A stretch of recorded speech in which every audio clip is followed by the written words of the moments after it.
And now, turning to our next topic, I'm going to put Tony in the hot seat right away. What indicators should they be watching? I mean, in other words, our forecast. People say, "Well, your forecast is changing." I'm like, "Well, of course it's changing. It better change. Things are changing."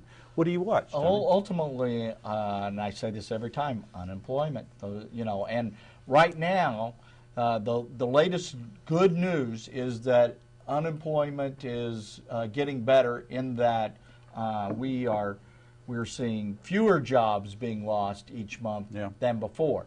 So essentially what we have is, imagine yourself on an airplane careening towards Earth, and we were going down at 10,000 feet per second, and we're now going down at 2,000 feet per second. Okay. And so now we're happy, because we're now going down at 2,000. I'm still not happy, Tony. Well, 2,000.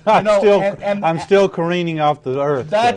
See, the good news is that we're slowing our rate of descent. Right, yes. And the only good news there is, as long as we have plenty of altitude before it's sort of like things could be worse. Things could be worse. Sure, cheer up. Things could be worse. I cheered up, and sure enough, things got worse. Okay. All right. Nick, what indicator are you going to be watching? I think the interesting thing for me is watching companies as they're reporting profits. And, and all of a sudden we haven't been paying any attention. These companies have been making magnificent profits. Yeah. Yes. And I think that's really interesting. Absolutely. Because that is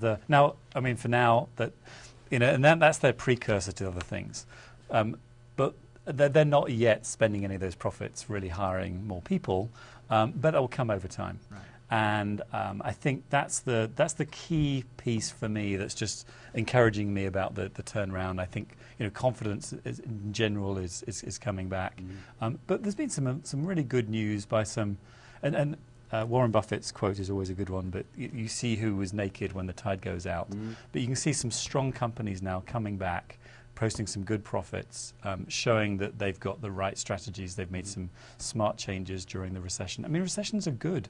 On a very macro level, they're good for companies to fine-tune, get rid of deadwood, refocus, and improve. And I think we're starting to see some of those companies demonstrate who they are, which is really interesting. I agree with a lot of what you say. I don't want to be quoted as saying recessions are good now.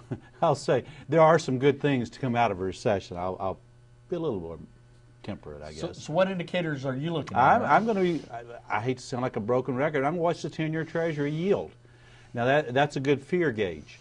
So when that yield starts going up, that means fear is getting less and less. And then back to the Greece situation, Greece, Spain, and Portugal, the potential for default there is reducing. And that's what I'm going to be watching. Also, Chinese, what happens to the Chinese currencies, the yuan? What do they do to their currencies?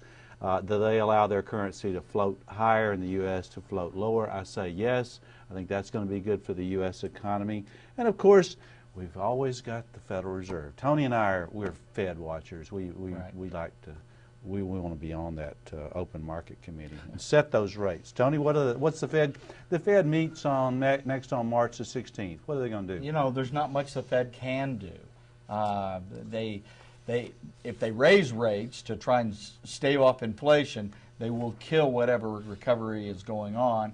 If they lower rates, that will be that will only fuel the problem of inflation, and there's not much farther to go downward anyway. So I don't think they have much open market. So they've shot, I think the analogy you used before, they've shot out every bullet in their pistol. Bullet they have.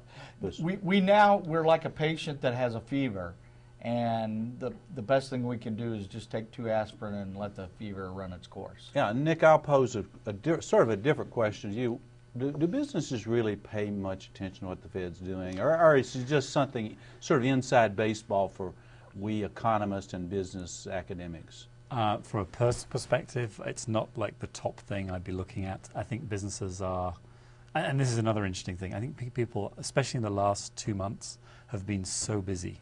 There are so many issues going on at the moment, which is both good and bad, because people are dealing with problems caused by the recession, and they're dealing with I mean, a ton. Every business person I talk to has had more business inquiries in the last 2 months than they've had in the last 18 months, which again is a really good indicator. Yeah. So I think people are running around, they're very, very busy. They're trying to deal with all these issues. Are they spending a lot of time looking at what the Fed does? Personally, the people I speak to, I don't think are. They're more, looking at the things they've got to deal with on a day-to-day basis. I mean, this is an exciting time for all the people I'm dealing with from a business point of view. Nerve-wracking for some, but also exciting. Good time because for some, yeah.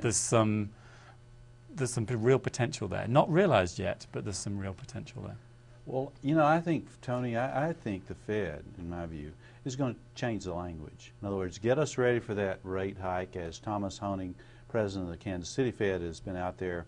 He's sounds like a renegade maverick. He's not. I think he's telling us what the Fed's going to do later on. In other words, they have the messengers out there. I'm not one of them, folks. I'm not one of the messengers.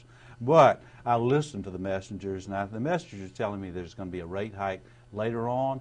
Now the market's pricing in November, but as you're saying, Nick, it's probably not the biggest thing on most business people's radar, but does have some impacts, and I think that's not a bad thing, Tony. I mean, I don't see it as necessarily bad. Rates have been so low. I mean, we haven't seen rates this low. I mean, since Maryland was in the White House. Right. I mean, this is low. When do you think the change is going to take place on the interest rate? Sorry for those those of you who are younger, you missed that one. I'm sorry. Well, we said if we're going to get this big interest rate jump, and that will obviously affect a number of people. When do you think? What's the window that I think we're going to see long-term interest rates finish rising very soon. So, and then short-term interest rates after that. Well, sorry I couldn't answer that more fully, Nick. Thanks. Thank you, Nick. Nick Hudson, CEO of the Hudson 1869 Group. Tony Hendrickson, Dean of the College of Business Administration here at Creighton University. And thanks to all of you for joining us for this March podcast. And hopefully you'll come back and join us in April when we focus on another important issue, economic issue. And between now and then, may your economic cup runneth over. Thank you.